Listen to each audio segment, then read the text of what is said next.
Kakak, adik, kumpul yuk, teman cerita untuk kamu.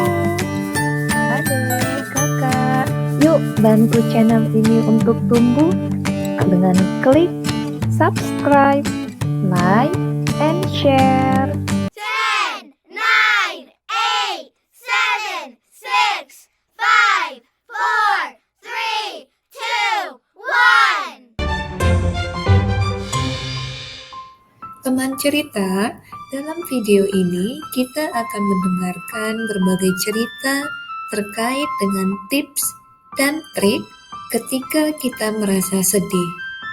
Kita bisa merasa sedih dengan berbagai alasan, namun terus-menerus dalam kesedihan juga tidak baik untuk kehidupan kita.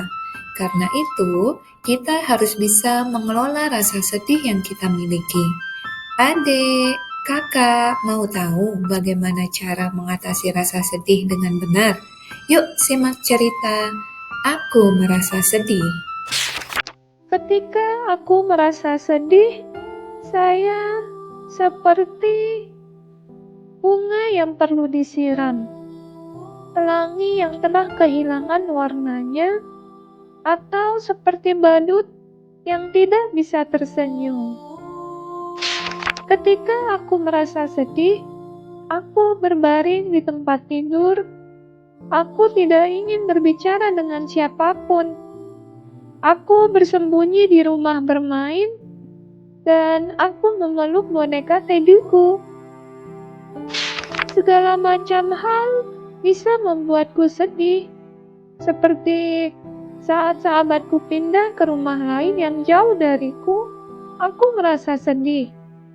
Meskipun dia berjanji menulis surat,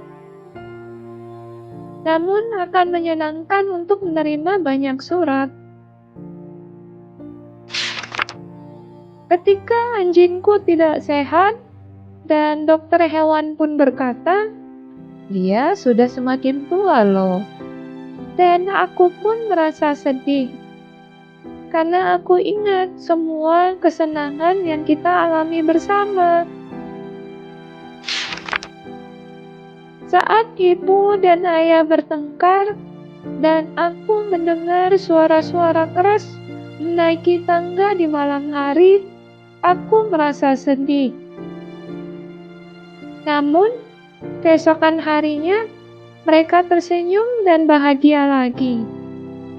Dan ibuku pun berkata, maaf, kami tidak bermaksud begitu.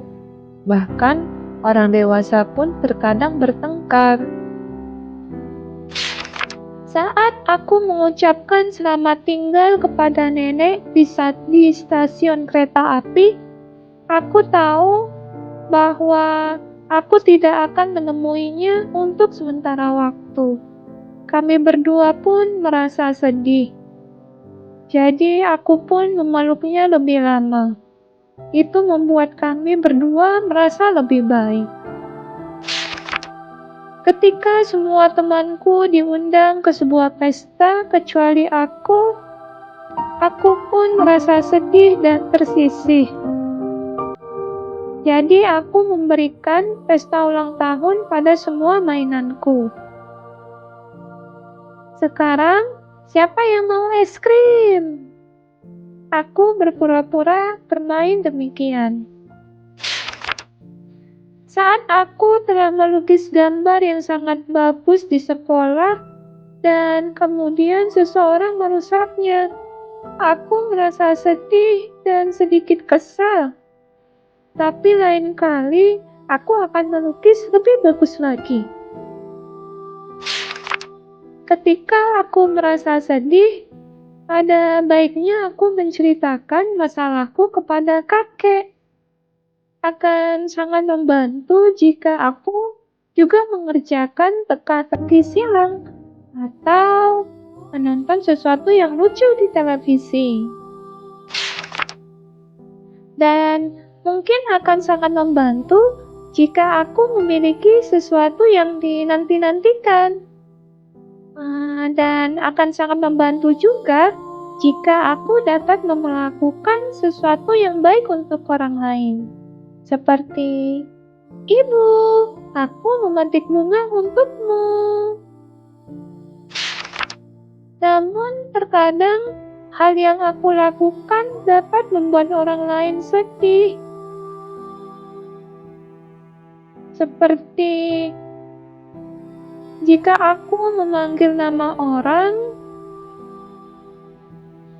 atau jika aku kasar dan tidak cukup berhati-hati.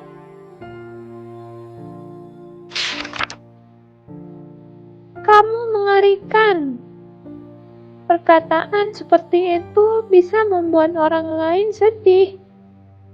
Jika aku mengatakan sesuatu yang tidak aku maksud, itu bisa membuat ayah dan ibu juga sedih.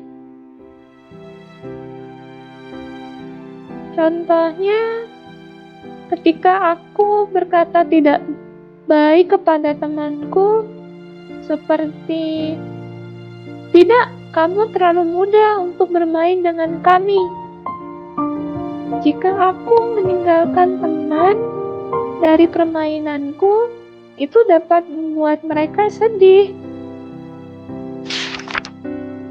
Setiap orang terkadang merasa sedih, tetapi jika kita berbicara tentang apa yang membuat kita sedih,